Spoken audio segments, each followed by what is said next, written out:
Зарим хүмүүс 11-ийнхээ хариуд ивэл хүлээх нь гинэн эсвэл бүр буруу гэж үздэг. Гэхдээ Бурхны үг энэ талаар юу гэж хэлдэг вэ? Зам бусын пастор Модиа Ливали Дакагийн түүхийг хуваалцжээ.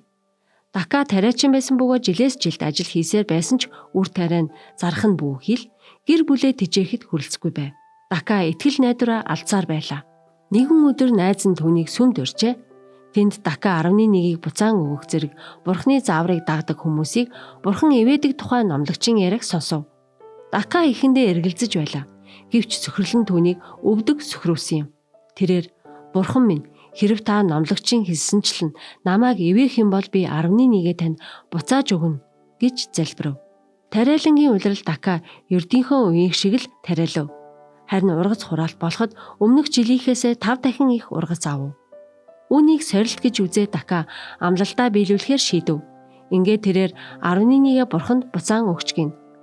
11 бол зөвхөн мөнгөний тухай биш. Харин Бурхан болон түүний үгэнд итгэх итгэлийн тухай юм. Мөн 11-гээ өргөсний дараа ивэл хүлээх нь их эзэн өөрөө биднийг уриалж байгаа зүйл юм.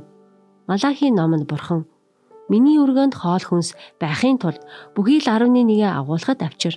Би та нарын төлөө Тэнгэрийн цонхыг нээж, та нарын төлөө ивэлийг хальтал асгах хэсэг талаар намайг одоо үүгээр шалга" гэж төг түмдийн эзэн айлдаж байна гэж хэлсэн. Хэрэв та Бурхныг хизээч ийм байдлаар шалгаж байгаагүй бол тэр таныг өнөөдрөөс эхлэн түүнийг сорихыг уриалж байна.